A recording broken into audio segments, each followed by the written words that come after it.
오늘 주시는 하나님의 말씀은 시편 69편 1절부터 12절까지 말씀입니다. 할렐루야.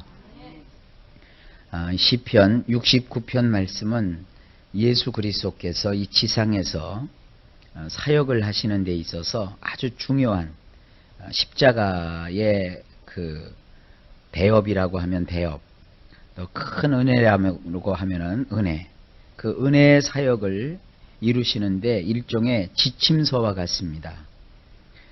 애석하게도 우리 그 성경의 번역을 쭉 보게 되면 별 그런 생각 없이 번역을 쭉 한 것 같아요. 원래 그 언어라고 하는 것은 한 단어가 가진 뜻이 여러 가지입니다. 그럼 그 단어를 어떤 식으로 해석하느냐에 따라서 어떤 식으로 우리가 적합한 단어를 선택하느냐에 따라서 뜻이 천차만별로 달라지게 되어 있습니다. 근데 시편 69편은 예수님이 그 생애를 사시면서 가장 많이 인용을 하셨고, 또 예수님께서 여기에 있는 말씀을 직접 예수님 자신의 생애에 적용하시는 것들을 우리가 신약성경에서 읽을 수가 있습니다. 그런 걸 감안하면 시편 69편을 예수님의 십자가에 초점을 맞추어서 번역을 했어야 되는데 그렇게 되어 있질 않습니다. 영어 성경도 역시 마찬가지입니다. 그런데 이 영어 성경도 그렇고 우리말 성경도 그렇고 이것이 번역된 때가 언제냐면 지금처럼 신학이 많이 발달하기 전에 번역들이 된 것이기 때문에 그 내용을 쭉 읽어봐도 이게 도대체 뭐야 이렇게 생각할 수 있습니다. 그래서 이거 읽는 사람들마다 그 구절을 읽어놓고 자기 마음에 그냥 부닥치는 대로 이것이 성령이 나에게 가르쳐 주시는 것이구나 이 생각을 하고 은혜들을 받는데, 그렇죠. 성경에 기록된 만큼만 우리가 은혜를 받게 되어 있습니다. 그래서 제가 오늘 원문에서 비교해 가지고 십자가를 중심으로 해서 이 말씀을 계속 번역한 걸 말씀을 드릴 텐데 비교해 가시면서 여러분들이 하나님 주시는 은혜를 받으시기를 바랍니다. 먼저 1절 앞부분에 다윗의 시 영장으로 이 소사님에 맞춘 노래라는 그 구절을 유의하십시오. 이 소사님이라고 하는 것은 수선화 꽃들이란 뜻이에요. 수선화 꽃. 이 수선화라고 하는 것은 제가 현장에 가서 직접 보지는 못했는데 다른 말로는 이제 백합화라고 생각하기도 하죠. 근데 어쨌든 이 수선화라고 하는 것이 굉장히 크답니다. 근데 그 수선화는 이 고대 사회에 있어서는 일종의 아름다움의 상징입니다. 그리고 이 수선화는 특별히 가시나무 사이에 피는 꽃이라고 알려져 있습니다. 수선화, 백합화로 합시다. 백합이 향기를 그냥 있으면 날리질 못해요. 그럼 백합꽃이 이렇게 펴 있으면 그 옆에 가시나무들이 함께 있습니다. 바람이 살랑살랑 불면 가시가 그 백합화 꽃잎을 자꾸 이렇게 건드려요. 찌르면 백합이 머금고 있는 꽃가루를 산지사방으로 이렇게 뿌립니다. 그러면 향기가 온 곳을 진동을 하지요. 그래서 찬송에도 보게 되면 우리 예수님을 백합화에 비유하고 있습니다. 그래서 우리 예수님은 가시나무 사이에 펴있는 한 떨기 수선화와 같으신 분, 혹은 한 무리의 수선화 꽃과 같으신 분, 그래서 고난을 받으시고 또 아픔을 겪으시면서 그것으로 예수님이 찢기시고 상하셔서 큰 어려움을 겪으셨다, 이것이 아니라 그로 인하여 오히려 예수님의 향기가 온 세상에 날리게 되었다라는 것을 상징하는 이런 그 소사님 쪽 수선화 꽃이라고 하는 그런 음률에 맞춰서 시편 69편을 전통적으로 불러왔습니다. 그래서 우리는 수선화가 예수 그리스도이심을 알지요. 69편은 예수 그리스도에 관한, 특별히 예수님의 고난과 십자가 사건에 대한 노래입니다. 1절입니다. 하나님이여 나를 구원하소서. 물들이 내 영혼까지 흘러 들어왔나이다. 원문으로 보면 이렇습니다. 나를 건져 주소서 엘로힘이시여. 왜냐하면 물들이 네페시 전체까지 흘러 들어왔기 때문입니다. 이 물들이라고 하는 것은 이때는 좋지 않은 의미죠. 물이 우리의 몸에 흘러 들어왔습니다. 그래서 어디까지 흘러 들어왔느냐?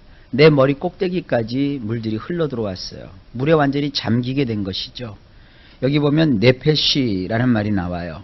우리 성경에 이것을 영혼이라고만 번역을 해가지고 우리가 생각할 때 구약에서 영혼 그러면 이건 육체 덩어리는 소용없는 것이고 그 속에 있는 정신, 그 속에 있는 어떤 그 영혼만 가리키는구나 이렇게 생각할 텐데 구약에는요, 또 성경은요, 육체와 영혼을 사실 이렇게 특별하게 분리하지 않습니다. 되게 사람들이 생각할 때 영혼은 거룩한 것이고 육체는 아주 안 좋고 나쁜 것이라고 생각을 합니다. 그렇지 않습니다. 성경은 육체와 영혼은 항상 같이 있는 것이에요. 우리가 육체가 건강해야 정신도 건강한 것이고요. 또 생각이 좋아야 육체도 좋아지는 것이에요. 예를 들면 여러분 마음이 심란하고 괴로운 일이 있으면 밥맛이 없죠. 그래서 밥을 안 먹으면 결국 어떻게 돼요? 마음이 아프다고 해서 내 마음만 아픈 게 아니에요. 결국은 몸의 건강까지 해치게 되는 거예요. 그래서 이 영혼과 육체는요, 서로 뗄래야 뗄 수가 없는 것입니다. 그래서 우리의 육체와 또 영혼과 영혼 속에는 이 생각하는 작용이 있습니다. 그런 정신이라고 하죠. 그런 정신, 이 모든 것을 가리켜서 뇌페시라고 하는 것입니다. 그런데 이 뇌페시 꼭대기로 물이 다 차올랐어요. 그러니까 이 뭐예요? 완전히 물에 빠져서 죽게 된 지경에 이르는 것이죠. 그래서 엘로힘이시여 나를 건져내 주세요. 예수님의 십자가 사건이 바로 예수님의 뇌페시 머리 꼭대기까지 물들이 차올라온 거와 다를 바가 없는 것입니다. 그래서 2절에 이렇게 말해주고 있죠. 내가 설 곳이 없는 깊은 수렁에 빠지며 깊은 물에 들어가니 큰 물이 내게 넘치나이다. 원문으로 보면 이렇습니다. 내가 깊은 수렁 가운데 잠겼기에 발 디딜 곳도 없습니다. 얼마나 물이 깊어졌냐 하면은 너무너무 깊어가지고 다리가 바닥에 닿지 않는 거예요. 굉장히 깊은 물이 된 것이죠. 나는 물들 속으로 깊숙이 들어갔습니다. 콸콸콸 흐르는 물이 나를 덮쳐버렸습니다. 물도요, 이렇게 잔잔한 물에는요, 뭐 잠겨도 수영하면 되는데 수영을 아무리 잘해도 물이 세게 흐르거나 거품이 있는 그 물 속에서는 수영이 안 돼요. 그러니까 그냥 옴팡 빠져 죽을 수밖에 없는 거예요. 되게 배가 바다에서 침몰하면 그 빠져 죽는 사람들이 수영 못하는 사람이 빠져 죽지 않습니다. 어부들이 수영을 얼마나 잘하는데요. 근데도 파도가 치고 그러면요, 그 바닷속에 빠져 죽습니다. 지금 주 예수님께서 십자가에서 이렇게 마치 콸콸콸콸 흐르는 물속에 빠진 자처럼 완전히 어려움 속에 처하게 되는 것입니다. 3절에 내가 부르짖음으로 피곤하여 내 목이 마르며 내 하나님을 바람으로 내 눈이 쇠하였나이다. 원문으로 보면 이렇게 되어 있습니다. 나는 울다가 울부짖다가 녹초가 되어버렸습니다. 나의 목구멍은 타버렸습니다. 나의 두 눈은 나의 엘로힘을 찾다가 닳아버렸습니다. 얼마나 하나님의 도움을 바라셨으면 눈이 다 다를 정도로 하나님을 찾으셨어요. 그리고 울부짖다가 녹초가 되어버리셨어요. 여러분 겟세마네 동산에서 우리 주님이 기도하신 거 기억하시죠? 얼마나 하나님을 향하여 부르짖으셨으면 땀방울이 변하여 핏방울처럼 됐을까요? 그리고 우리 예수님께서 십자가에 매달리시면서 내 목이 마르다 그러셨잖아요. 그리고 하나님을 향하여서 울부짖으셨죠. 엘리 엘리 라마 사박다니. 그런 것들을 여기서 우리가 연상할 수 있게 되는 것이죠. 말을 더 진행하기 전에 주님이 왜 이런 고초를 겪으셨어요? 주님이 왜 이런 어려움을 스스로 자초하셨습니까? 그것은 바로 저나 여러분들을 죄악에서 건져내셔서 하나님의 자녀 삼으시려고 주님이 이런 고초를 겪으신 것입니다. 4절에 무고히 나를 미워하는 자가 내 머리털보다 많고 무리히, 이 무리라고 하는 것은 이유 없이 이런 뜻이에요. 없을무 이유리 그래갖고 이유 없이 내 원수가 되어 나를 끊으려 하는 자가 강하였으니 내가 취치 아니한 것도 물어주게 되었나이다. 이것도 우리말로 보면 애매하게 되어 있는데 원문을 보면 이렇습니다. 나의 머리에 머리털보다도 많네요. 이유 없이 나를 미워하는 자가 말입니다. 나를 끝장내버리려는 자들의 세가 강력하네요. 나와 원수들이 되어 불법을 서슴지 않네요. 나는 절취한 것이 아무것도 없는데 그런데도 물어주게 생겼습니다. 우리 주님의 십자가 앞에서 보세요. 아니 조금 전까지만 해도 주님이 먹여주셨잖아요. 고쳐주셨잖아요.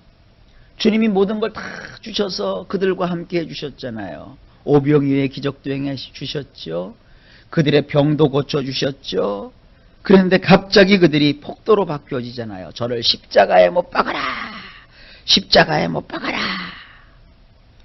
예수님을 향하여 뺨을 치고 침을 뱉고 아주 능욕을 베풀잖아요. 그것도 까닭도 없이. 죄가 없는데 죄를 어떻게 해요? 만들지요.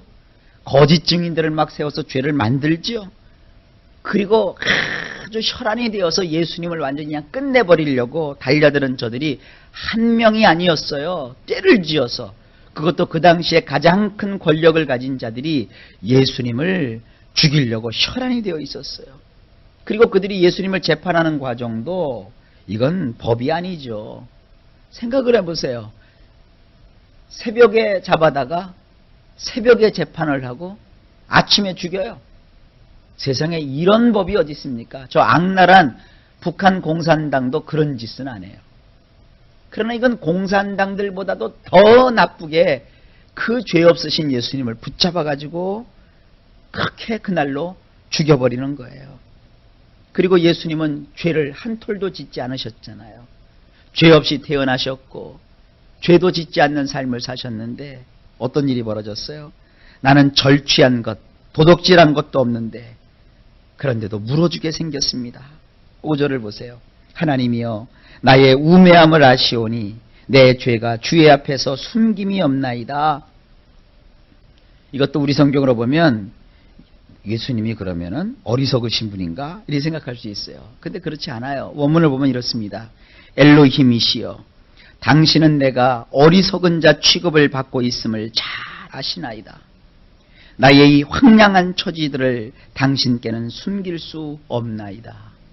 어리석은 자는 뭐예요? 망하는 자들이거든요. 어리석은 자는 망하는 것이고 그 어리석은 자 중에서도 가장 어리석은 자를 로마에서는 십자가에 못 박아 죽였거든요.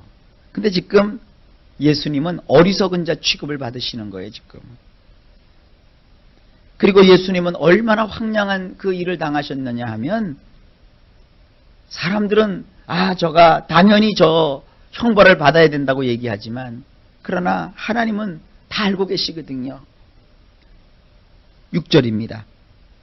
만군의 주 여호와여 주를 바라는 자로 나를 인하여 수치를 당케 마옵소서. 이스라엘의 하나님이여 주를 찾는 자로 나를 인하여 욕을 당케 마옵소서. 이것은 우리를 위한 것입니다. 여기 보면 우리 성경에는 그것이 드러나 있지 않는데 만군의 주 여호와라고 나와 있죠. 이것이 조금 어려운 말로 여호와 찌바요트라고 합니다. 여호와 찌바요트, 이 하나님의 이름이거든요. 많은 군대의 하나님이란 뜻이에요. 많은 군대의 여호와. 이것을 우리 성경에서는 만군의 여호와 이렇게 표현을 하고 있는 겁니다. 어쨌든 여호와 찌바요트 이신 주님을 바라는 자들은 나로 인하여 절대로 창피를 당하지 아니할 것입니다. 이스라엘의 엘로힘이신 당신을 찾는 자들은 나로 인하여 절대로 욕을 당하지 아니할 것입니다. 이 우리를 위한 얘기입니다. 자, 그 이유가 나와요. 7절에 내가 주를 위하여 회방을 받았사오니 수치가 내 얼굴에 덮였나이다. 원문으로 보면 그들이 수치를 당하지 않고 욕을 당하지 않는 것은 6절에 이어서 왜냐하면 당신을 위하여 내가 온갖 모멸을 다 당하였으며 모든 치욕을 내 얼굴에 다 뒤집어 썼기 때문입니다. 예수님께서는 우리의 모든 질고를 그 몸에 다 받으신 거예요. 예수님이 받으신 그 수모는 우리가 받아야 될 수모였어요. 예수님이 죽으신 그 죽음은 우리가 마땅히 우리의 죄 때문에 죽어야 될 그 죽음이었어요. 그런데 예수님이 그것을 대신 다 받으신 거예요. 그래서 더 이상 만군의 여호와이신 여호와 찌바옷을 바라는 자들을 절대로 그들은 창피를 당하지 않게 해주시고 그 예수님의 고난과 십자가로 말미암아 이스라엘의 엘로힘이신 하나님을 찾는 자들로 인해서 그 찾는 자들은 절대로 욕을 당하지 않게 될 것이라고 우리 주님께서 말씀하고 계시는 거예요. 얼마나 귀하고 복된 일입니까? 8절입니다. 내가 내 형제에게는 객이 되고 내 모친의 자녀에게는 외인이 되었나이다. 8절에 원문을 보면 나는 내 형제들에게 따돌림을 당하였고 내 어미의 자식들에게조차 객이 되었습니다. 이 어머니의 자식이라고 표현하고 있잖아요. 예수님은 마리아의 몸에서 동정녀 탄생을 통해서 나셨죠. 그리고 마리아는 예수님을 낳으신 다음에 이제 요셉과 동침을 해서 소위 말하는 예수님의 동생들을 계속 낳아요. 그 마리아의 몸에서 낳은 동생들은 예수님과는 다른 자들이죠. 예수님은 단지 마리아의 몸을 빌려서 이 땅에 오신 것뿐이죠. 그러나 세상으로 볼 때는 뭐예요? 예수님이 큰형이고 나머지들이 동생이라고요. 이게 얼마나 정확하게 성경은 표현하고 있습니까? 예수님은 그 동포들에게 따돌림을 당하셨고 자기 백성에게 오매 자기 백성이 저를 영접지 아니했다 그랬잖아요. 요한복음에 보면 여기 형제들은 예수님과 동족들, 이스라엘 족속들을 말해요. 그들이 예수님을 따돌린 것은 괜찮은데 심지어 예수님의 어머니이신 마리아가 낳으신 자식들조차도 예수님을 이방인처럼 취급을 해버렸다는 거예요. 그러니까 예수님은 아주 그냥 깨끗하게 버림을 받으신 거예요. 심지어는 예수님을 따랐던 제자들도 다 예수님을 버리잖아요. 한 사람 남아 있었죠. 요한 제자 한 사람만 남아 계시고 다 떠나가 버렸죠. 9절입니다. 주의 집을 위하는 열성이 나를 삼키고 주를 회방하는 회방이 내게 미쳤나이다. 요한복음 2장 17절에 나오는 말씀이거든요. 주님이 성전을 어떻게 하세요? 깨끗하게 하시죠. 성전에 들어갔더니 막 비둘기 팔고 뭐 하고 막 돈 바꾸고 그거 주님이 채찍을 들어서 다 내쫓아 버리시죠. 그리고 뭐라고 하세요? 내 집은 기도하는 집이다. 만민이 기도하는 집이다. 원문을 보면 이렇습니다. 당신의 집을 위한 열성이 나를 삼켰나이다. 당신을 모멸하는 그 모멸들이 내 위로 떨어졌나이다. 그러니까 이게 뭐예요? 예수님이 성전을 깨끗하게 해놓고 나서 야, 저 사람은 하나님이다 그러셨어요? 네가 뭔데? 네가 뭔데? 저 사람을 살려두었다가는 우리가 봉변을 당하겠구나. 그래서 성전에는 하나님께 기도하고 하나님을 섬겨야 되는데 그들은 성전이 뭐예요? 장사 속이죠. 성전에 가서 사람들이 많이 모이면 뭐가 생겨요? 돈이 생기니까 장사 속이죠. 근데 장사를 누구 때문에 못 해먹어요 이제? 예수님 때문에 못 해먹게 생겼죠. 그러니까 장사를 하고 돈을 벌려면 어떻게 돼요? 누구만 제거하면 돼요? 예수님만 제거하면 되는 거예요. 지금 그 얘기예요. 예수님은 하나님의 집에 대한 열성으로 충만하셨는데 그래서 그 성전을 깨끗하게 했는데 그 성전을 이익의 재료로 삼는 그래서 하나님을 모멸시키는 하나님을 모멸하는 그 모멸들이 이제 고스란히 누구에게로 떨어지는 거예요? 예수님께로 떨어지는 거예요. 그러니까 결국 예수님은 어떻게 되세요? 모함을 받아가지고 이제 십자가에 올라가시게 되는 거죠. 10절입니다. 내가 곡하고 금식함으로 내 영혼을 경계하였더니 그것이 도리어 나의 욕이 되었으며 원문은 이렇게 되어 있습니다. 나의 네페시가 극심한 슬픔 가운데 눈물을 흘렸습니다. 어느 정도로? 아까도 얘기했죠. 땀이 변하여 피가 될 정도로 나의 네페시가 극심한 슬픔 가운데 눈물을 흘렸습니다. 그것이 나에게는 모멸스러운 일이 되고 말았습니다. 겟세마네 언덕에서 주님이 기도하실 때 그랬잖아요. 아버지요, 할 수만 있거든 이 잔을 내게서 옮겨주십시오. 그게 주님이 십자가가 무서워서 지금 피하려고 그러신 것이 아니에요. 그 십자가라고 하는 그 고통을, 육체적인 고통을 주님이 견디지 못할 것 같아서 그런 것이 아니에요. 주님의 가장 큰 고통이 뭔지 아세요? 주님은 죄가 없으신 분이에요. 이 세상에서 제일 더러운 게 뭔지 아십니까? 수채꾼형, 하수도에 있는 그 더러운 오물이 아니에요. 화장실 변기에서 볼 수 있는 그 더러운 냄새나는 똥이 아니에요. 만물보다 심히 부패한 것이 뭐냐? 우리 속에 들어있어요. 그게 뭔지 아십니까? 죄입니다. 죄.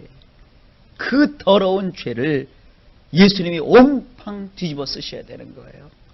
그러니까 이것은 죽기보다도 더 지긋지긋하고 무시무시한 일이죠. 주님은 그것을 슬픔 가운데 하나님께 기도했지만 결국 어떻게 되세요? 그 죄를 온팡 다 뒤집어 쓰셨죠.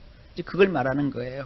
그 다음에 11절, 내가 굵은 배로 내 옷을 삼았더니 내가 저희의 말거리가 되었나이다. 11절을 원문으로 보면 이렇습니다. 나는 거칠거칠한 배로 된 옷을 입었습니다. 그렇죠. 홍포를 입으셨죠. 십자가 앞에서 주님은 그 입으셨던 옷을 다 벗김을 받으셨죠. 싹 옷을 벗김을 받으시고 거기에 그 못된 놈들이 예수님 머리에다가는 가시관을 씌워 놓으시고 놓아버리고 또 온몸은 그 거칠거칠한 죄인들이 입는 베옷으로 칭칭 감아버리고, 그것도 그냥 감은 게 아니죠. 막 채찍질을 해갖고 탁 살이 터졌어요. 우리가 이렇게 상처만 좀 나도 부드러운 천으로 감싸줘야 되는데 온몸을 40에 하나 감한 그것도 쇠갈고리 채찍으로 온몸이 다 상처투성이신데 거기에 또 그것도 부드러운 천도 아니로 거칠거칠한 천으로 덮어놨으니 그 아픔이 이루 말할 수가 없는 것이죠. 지금 그거예요. 나는 거친 배로 된 옷을 입었습니다. 그러면서 그것으로 끝났어요. 원문으로 보면 나는 저들에게 말거리가 되었나이다. 해놓고 나서 예수님을 막 조롱하잖아요. 네가 왕이냐? 그래서 가시관을 팍 썰어놓고, 가시관이니까 무슨 모자 쓰듯이 쓰는 게 아니에요. 가시로 얼기덜기 설켜 있잖아요. 그 가시가요, 이 머릿속에 팍 박히니까 이게 다 터져버리는 거예요. 그러고 나서는 그렇게 피 흘리시는 예수님을 보고 뭐라고 그래요? 네가 왕이구나. 왕이여 경배를 받으소서. 이게 다 말거리지요. 저가 스스로 자칭 하나님의 아들이라 그랬다. 그러나 저의 말로를 봐라. 막 그런단 말이에요. 사람이 남을 존경하기는 어려워도요, 남을 비방하는 건 쉬워요. 예수님은 그 모진 시절을 겪으신 거예요. 십자가 앞에서요. 마지막 12절. 성문에 앉은 자가 나를 말하며 취한 무리가 나를 가져 노래하나이다. 원문을 보면 이렇습니다. 성문에 앉은 자들이 나를 고소할 것이니이다. 이 성문에 앉은 자라고 하는 건 누구냐면 재판장들을 뜻하는 것입니다. 여러분, 성경에 보면은 그 룻기를 읽어보면 거기 그 보아스가 룻을 자기의 아내로 삼기 위해서 그 민족의 어른들에게 가서 재판을 받는 장면이 나와요. 그러니까 신발들을 가지고 재판을 했거든요. 근데 그 재판장들이 어디 앉느냐? 성문에 이렇게 앉아 있단 말이에요. 지금 이 성문에 앉은 자들은 누구냐면 산헤드린이라고 해요. 신약시대에 와서 산헤드린이라고 하면 지금으로 말하면 국회의원 혹은 무슨 뭐 법조인, 이런 어떤 권력을 가진 자들이거든요. 그런 자들이 어떻게 해요? 예수님을 지금 합법적으로 죽이려고 하잖아요. 자기들 나름대로 법을 만들어서 자기들의 그 법을 적용해가지고 결국은 예수님을 로마의 반역자로 몰아가잖아요. 그래서 거짓 증인들을 막 세우잖아요. 그 새벽에. 지금 그겁니다. 성문에 앉은 자들이 나를 고소할 것이니이다. 그 다음에 독주에 취한 자들이 조롱하는 노래를 할 것이니이다. 독한 술을 먹고 취해서 실성한 거죠. 여러분, 술 취한 사람하고 말다툼하고 싸우는 사람이 가장 어리석은 거예요. 그 술 취한 사람은 사람이 아니에요. 개요, 개. 수리 마수리 개수리 그러잖아요. 술이 술을 먹고 나중에 이 사람이 개가 되는 거예요. 근데 이 개처럼 변한 사람들이 누구를 조롱해요? 예수님을 조롱해요. 자, 이러한 그 십자가의 절절한 고통이 이 시편 69편에 이렇게 배어 있어요. 이것대로 주님이 이 땅에 오셔서 이것대로 십자가에서 당하시는 거예요. 자, 내일 또 뒷본문을 통해서 주님을 만나는 귀한 시간이 되시기를 바랍니다. 우리 위해서 십자가 지신 예수님, 그 은혜를 잊지 마십시오. 오늘도 그 예수님의 십자가로 저나 여러분이 하나님의 사랑을 받게 되었고 승리하게 될 줄로 믿습니다.